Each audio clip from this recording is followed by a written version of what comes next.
अस्सलाम वालेकुम to all.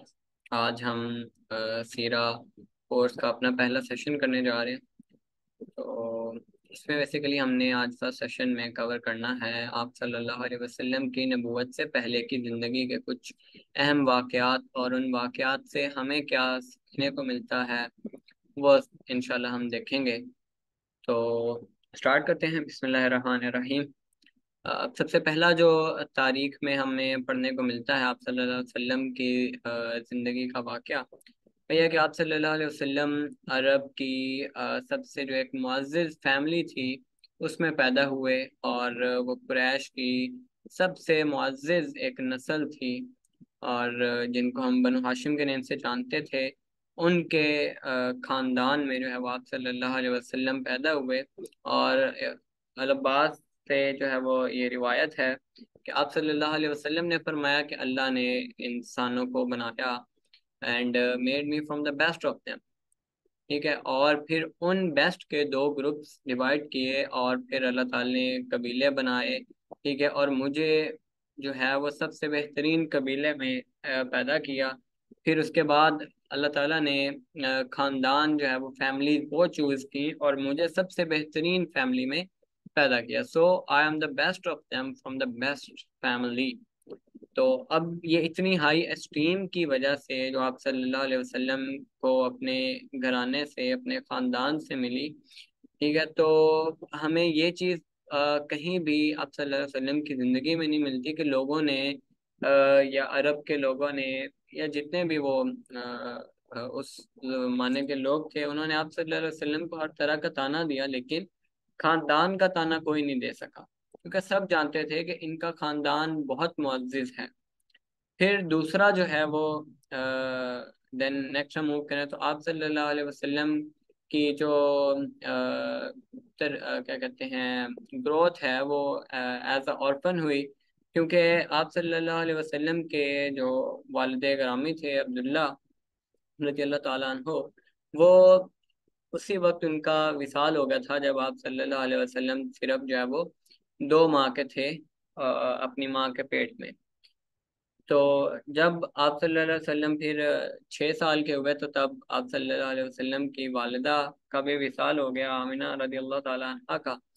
तो बहुत छोटी उम्र में ही आप सल्लल्लाहु अलैहि वसल्लम ने अपने पेरेंट्स के जाने का दुख जो है वो देखा अपनी ज़िंदगी में। उसके बाद आप सल्लल्लाहु अलैहि वसल्लम को आपके दादा जान अब्दुल मुत्तलिब रज़ी अल्लाह ताला अन्हो ने उनकी देखभाल की। ठीक है, लेकिन वो भी जल्दी विसाल फरमा गए 2 साल के अंदर अंदर ही।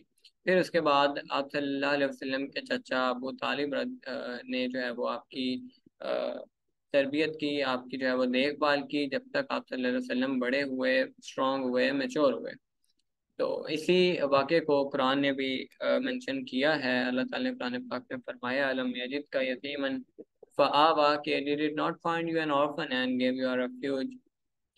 और फिर तीसरा देखें तो आप सल्लल्लाहु अलैहि वसल्लम ने अपनी ज़िंदगी के जो पहले 4 साल हैं वो अपने सहरा में गुजारे, बनु साद के कबीले में गुजारे। तो इसलिए आप सल्लल्लाहु अलैहि वसल्लम एक स्ट्रांग और हेल्दी एलिगेंट एंड ब्रेव के तौर पर जो है वो उनकी परवरिश हुई। ठीक है, घुड़सवारी सीखी बहुत ही छोटी एज में। ठीक है, और ये इनके सारे टैलेंट्स, इनके सारे स्किल्स आप सल्लल्लाहु अलैहि वसल्लम के वो आपके बचपन में ही पॉलिश हो गए सहरा में रहने की वजह से। फिर नेक्स्ट हम बात करें तो आप सल्लल्लाहु अलैहि वसल्लम की जो इंटेलिजेंस थी वो बचपन में ही देखने को हमें मिलती है। ठीक है, जो भी आप सल्लल्लाहु अलैहि वसल्लम को देखता वो आपका जो है वो कह लें कि फैन हो जाता। ठीक है, तो आप सल्लल्लाहु अलैहि वसल्लम जब एक यंग थे तो आप सल्लल्लाहु अलैहि वसल्लम आए और अपने दादा की जो भी चेयर थी या बेड था उस पर आके बैठ गए। तो जब अब्दुल मुत्तलिब आए, अब्दुल मुत्तलिब रज़ी अल्लाह ताला अन्हो उस पर आके बैठे, तो कोई भी उनके बच्चों में से जो है ना वो उस बेड पर उनके साथ नहीं बैठता था। तो जब आप सल्लल्लाहु अलैहि वसल्लम बैठे तो आपके जो चचा थे उन्होंने आप सल्लल्लाहु अलैहि वसल्लम को साइड पे हटाने की कोशिश की, लेकिन अब्दुल मुत्तलिब रज़ी अल्लाह ताला अन्हो ने कहा कि leave my son alone for by Allah he has a future, कि मेरे जो बेटा है इसको यहीं पे छोड़ दो, क्योंकि ये इसका एक बड़ा क्या लें कि फ्यूचर है अल्लाह की तरफ से।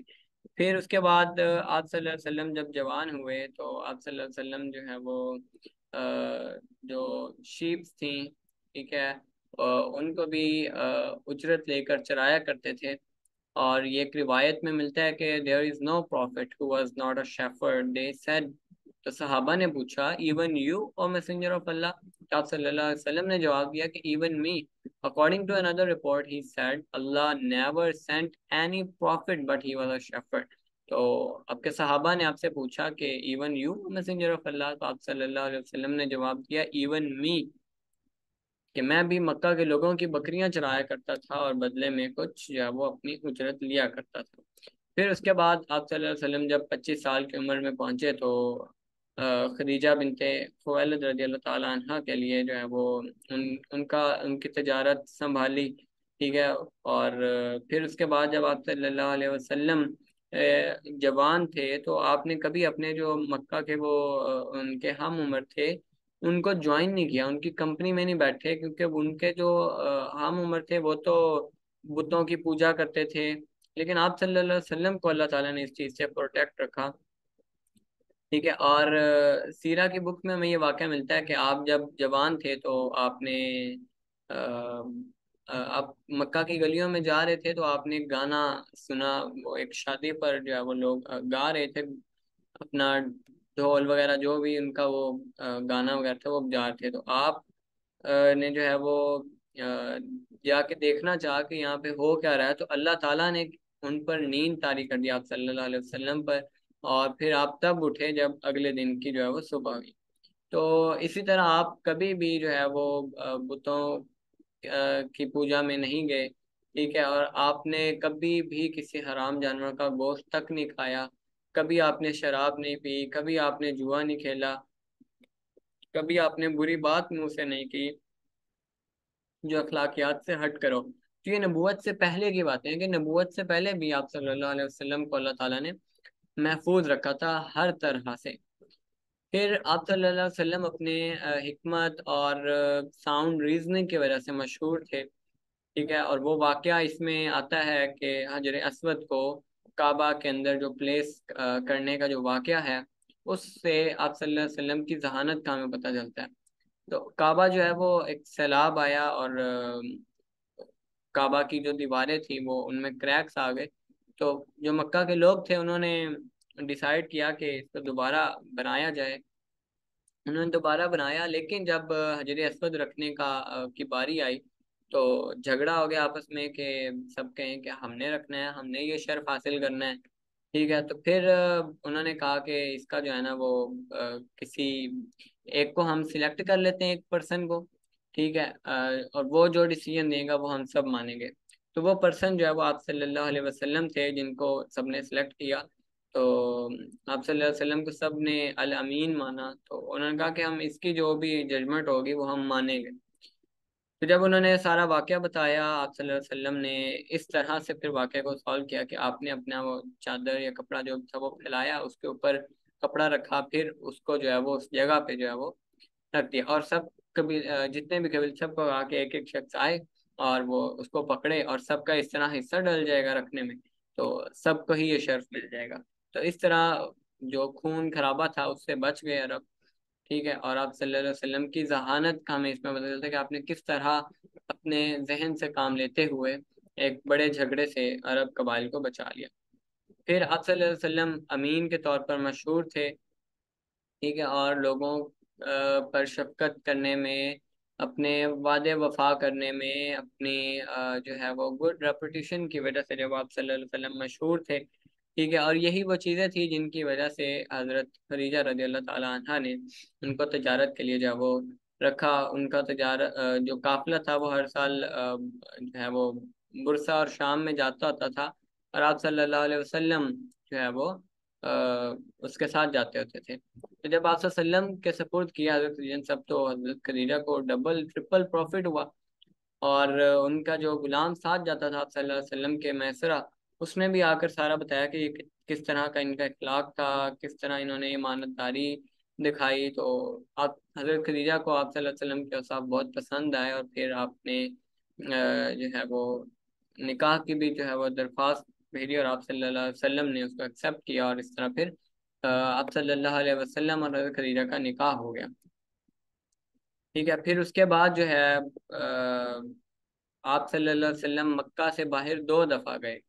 ठीक है, पहली दफ़ा तो आप अपने चचा अबू तालिब के साथ गए जब आप सल्लल्लाहु अलैहि वसल्लम बस 12 साल के थे, और दूसरी दफ़ा आप सल्लल्लाहु अलैहि वसल्लम 25 साल के थे जब आप हज़रत खदीजा के काफिले के साथ जो है वो मक्का से बाहर गए थे।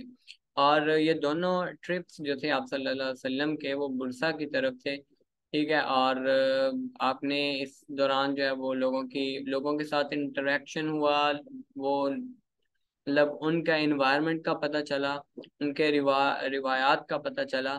और फिर नबूवत के कुछ साल पहले अल्लाह ताला ने आप सल्लल्लाहु अलैहि वसल्लम को गारे हिरा में जाने का हुक्म दिया। ठीक है, और आप सल्लल्लाहु अलैहि वसल्लम जो है वो गारे हिरा में जाते और एक एक माह तक वहीं पे रहते। ठीक है, रमज़ान में भी और वैसे भी। ठीक है, और अल्लाह ताला की जो है वो कुदरत है उसके बारे में सोचते, और अल्लाह ताला की ग्रेटनेस के बारे में सोचते। ठीक है, और यही सिचुएशन चल रही थी कि फिर वही जो है वो आ गई। अब ये 10 हमने टोटल पॉइंट्स पढ़े हैं। अब इन 10 से हमें लेसन हर वाक़े से क्या मिल रहा है हम वो पढ़ते हैं। ठीक है, इन जनरल तो सबसे पहला जो वाक़या था कि आप सल्लल्लाहु अलैहि वसल्लम एक मुअज़्ज़िज़ खानदान में हुए, तो इससे हमें क्या सीखने को मिलता है? इससे हमें मिलता है कि दाई जो होगा उसका जितना अच्छा कह लें फैमिली बैकग्राउंड होगा, उतना ज़्यादा उसके चांस ऑफ सक्सेस ज़्यादा होंगे। लोग उसकी बात को ज़्यादा तरजीह देंगे, उसकी बात को ज़्यादा सुनेंगे। ठीक है, अब अल्लाह ताला के यहाँ तो कोई दर्जा नहीं है। ठीक है, अल्लाह ताला के यहाँ सिर्फ एक दर्जा है तकवा का। ठीक है, ये मैं आपको लोगों की साइकोलॉजी के लिहाज से बता रहा हूँ कि लोगों के अंदर जब कोई नीचे वाली फैमिली से उनको कोई समझाने जाता है लोगों को बात, या उनकी तबलीग करने जाता है, तो लोग उसको टॉन्ट करते हैं कि ये आया बड़ा। ठीक है, और उनको जो है वो अच्छी नज़रों से नहीं देखा जाता, उनको उनका मजाक उड़ाया जाता है इस बात पर कि इसका तो खानदान इतना नीच है और ये वो।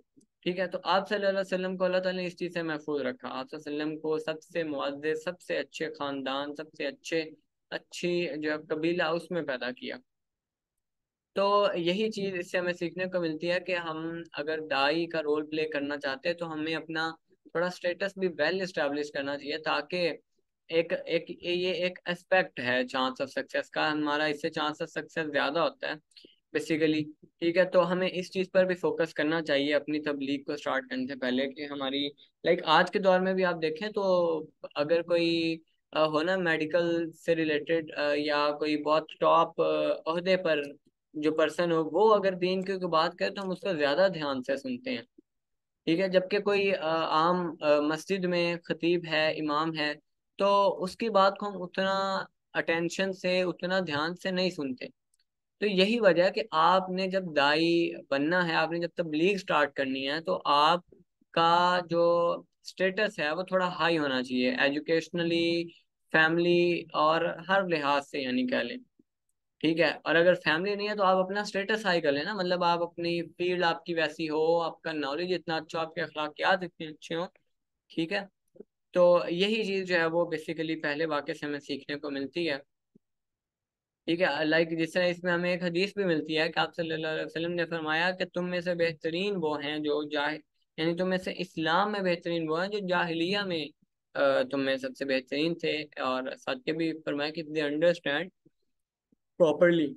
फिर दूसरा जो आगे आप सल्लल्लाहु अलैहि वसल्लम के वालिदैन का इस दुनिया से जाने का वाक़या, तो उससे हमें क्या सीखने को मिलता है कि आप सल्लल्लाहु अलैहि वसल्लम को इस दुख से अल्लाह ताला ने गुजारा था कि आप सल्लल्लाहु अलैहि वसल्लम को पूरी दुनिया के जो यतीम हैं उनका उनका ये एहसास हो। ठीक है, लाइक हम जब किसी चीज़ से खुद गुजरते हैं ना, तो हमें वो चीज़ ज़्यादा अच्छे से कह लें कि उसका एहसास होता है। ठीक है, लाइक अब हम किस चीज़ से गुजरे नहीं, हमने गुर्बत कभी देखी नहीं है, तो हमें पता ही नहीं होगा कि गरीब बंदे की ज़िंदगी में मुश्किलात क्या क्या आती हैं। तो आप सल्लल्लाहु अलैहि वसल्लम को अल्लाह ताला ने हर लिहाज से ट्रेन किया बेसिकली। ठीक है, और फिर इसी तरह ये इसमें ये लाइन भी आपको मिल रही होगी, every daiya needs a large amount of noble emotions that will make him feel the pain of the weak and wretched. There is nothing better than suffering in his own life to give him the feelings of the orphans, poor and needy. फिर तीसरा, जो सहरा में आप सल्लल्लाहु अलैहि वसल्लम ने अपनी ज़िंदगी के 4 साल गुजारे कबीला बनु साद में, तो उससे हमें ये सीखने को मिलता है कि जितना हम फितरा के क्लोज रहते हैं, जितना हमारा नेचर के करीब हमारा लाइफस्टाइल होता है, उतनी ज़्यादा हमारी इंटेलिजेंस, हमारा आईक्यू, हमारी बॉडी स्ट्रांग बनती है। ठीक है, और जितना ज़्यादा हम दूर होते हैं फितरा से, नेचर से, हमारा कम्प्लेक्स लाइफस्टाइल होता है, उतना ही हम इंटेलिजेंटली वीक होते हैं, उतनी हमारी बॉडी वीक होती है, उतना ही हमें बीमारियां लगती हैं। ठीक है, तो अगर हम चाहते हैं कि हमारा आईक्यू बढ़े, तो हमें नेचर के ज़्यादा करीब होना चाहिए। अगर हम चाहते हैं हमारी बॉडी, हमारी सोल, हर चीज जो है वो एक स्ट्रेंथ में हो, तो हमें जो है वो एक फितरत के करीब तरीन जो सिस्टम है उसके अंदर अपनी लाइफ जो है वो स्पेंड करनी चाहिए, उसके अकॉर्डिंग हमारी तरबियत होनी चाहिए।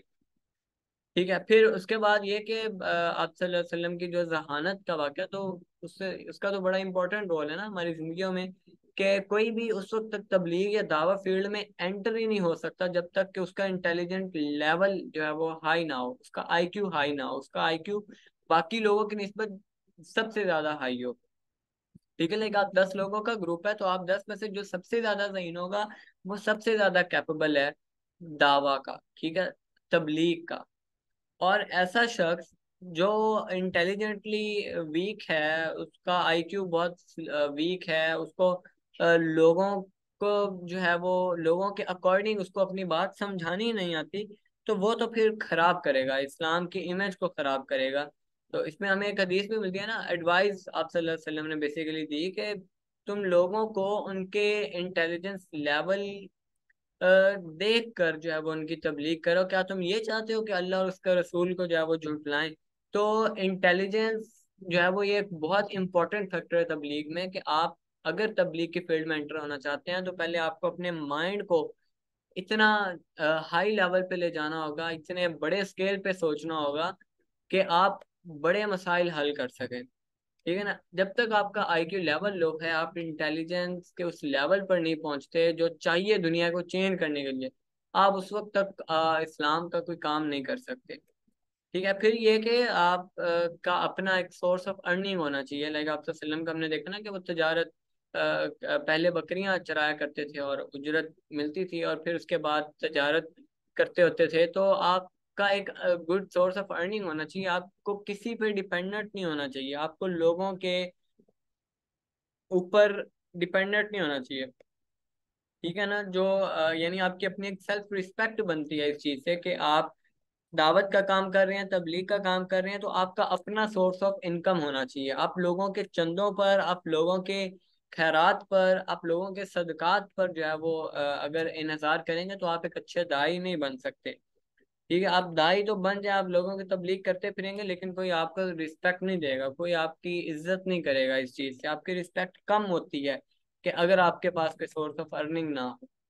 ठीक है, तो इससे हमें ये भी मिलता है कि मदारिस में बेसिकली ऐसा सिस्टम होना चाहिए कि उनको साथ साथ स्किल्स सिखाने चाहिए, जो उनको अपनी जिंदगी के जो बेसिक खर्चे हैं, ठीक है, या बेसिक उनको जो चाहिए होती हैं ज़रूरियात हैं, उनको वो पूरा कर सकें अपने उन स्किल्स की बेस पे। ठीक है, अब आजकल यही बेसिकली एक फॉल्ट है ना, कि बस दीन पढ़ाया जा रहा है और उनको दुनियावी तालीम अगर दी जा रही है तो उनको दीनी नहीं दी जा रही, दीनी अगर दी जा रही है मदारिस में तो उनको दुनियावी नहीं दी जा रही।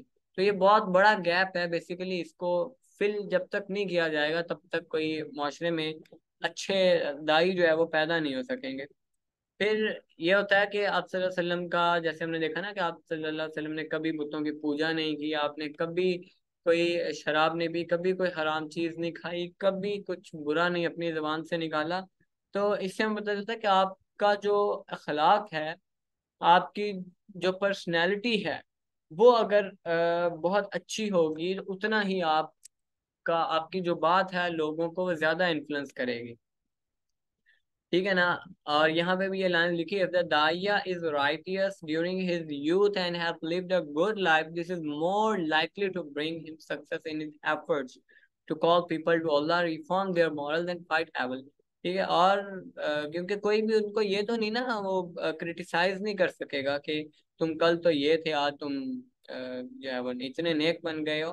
तो बेसिकली आज अगर कोई बनता भी है, कोशिश करता भी है, यानी अपना जाहिलिया को छोड़कर नेकी की तरफ आता है, तो उसको टॉन्ट ये बहुत मिलता है कि तुम अभी कल तो ये थे, तुमने कल अभी तो हमारे साथ ये मिलकर ये काम किया था, और आज तुम नेक बने फिर आज हमें तुम समझा रहे हो।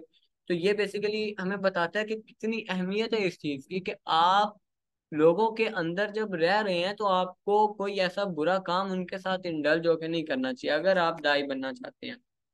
ठीक है, और नो डाउट अल्लाह तो माफ कर देता है। आप ने तौबा की, अल्लाह ताला ने आपको माफ कर दिया, लेकिन लोग नहीं माफ करते, लोग आपकी बात को सीरियस नहीं लेते, लोग आपको समझते नहीं है, क्योंकि उन्होंने आपके जो आपने बुरे काम किए होते हैं वो देखे होते हैं, और बुरे काम के बाद जब आप अच्छे कामों की तरफ जाते हैं तो लोग उस पर यकीन नहीं करते, उसको अहमियत नहीं देते।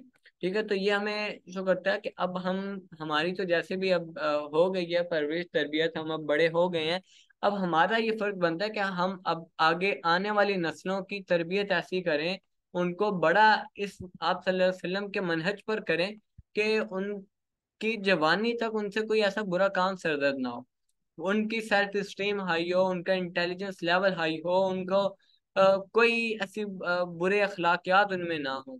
फिर ऐसे नस्लें जब आएंगी तो फिर ही माशरे में कोई चेंज आएगा। ठीक है, अब आप सल्लल्लाहु अलैहि वसल्लम ने कैसे उठ के पूरे पूरी पूरी दुनिया में इस्लाम फैला दिया, पूरी दुनिया को चेंज करके रख दिया। तो उसके पीछे बेसिकली आपका देखें ना, बचपन से स्टार्ट है, कि आपका बचपन ही कितना अच्छा, यानी अल्लाह ताला ने किस तरह ट्रेन किया।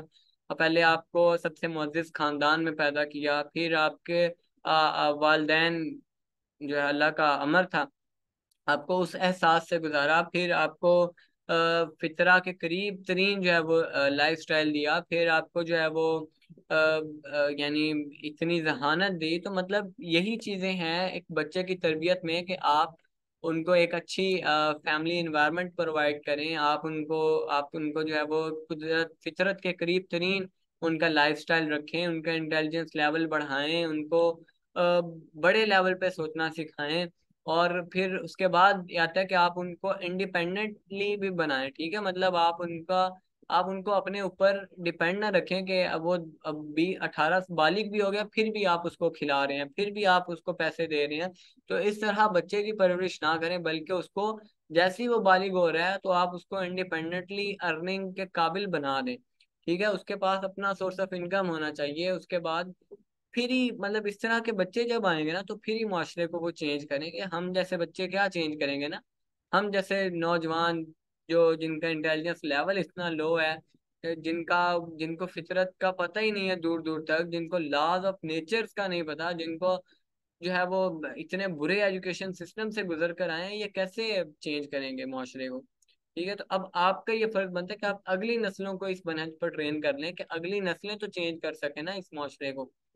तो उसके बाद अगला पॉइंट हमें ये मिलता है ट्रैवलिंग का, कि बेसिकली आपने पूरी दुनिया को गोल सेट किया हो ना, कि आपने पूरी दुनिया में चेंज करना है, या आपका फॉर एग्जांपल एक मखसूस खित्ता आपने टारगेट किया कि आपने इस रीजन को चेंज करना है, तो आपको पहले उस रीजन के अंदर जाना होगा, आपको उसको एक्सप्लोर करना होगा, उसके रस्म रिवाज रिवायात, वहाँ के लोग, सब कुछ देखना होगा।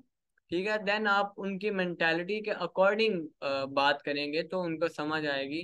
ठीक है ना। तो यही चीज हमें बेसिकली मिलती है, आप सल्लल्लाहु अलैहि वसल्लम ने ट्रैवल किया मक्का से बाहर भी, ताकि आप सल्लल्लाहु अलैहि वसल्लम को पता चले कि बाहर यानी इस अरब के अलावा जो लोग हैं वो किस तरह के हैं। ठीक है, आप सल्लल्लाहु अलैहि वसल्लम ने फिर उनके अकॉर्डिंग जो है वो उनको समझाया, उनकी तबलीग की।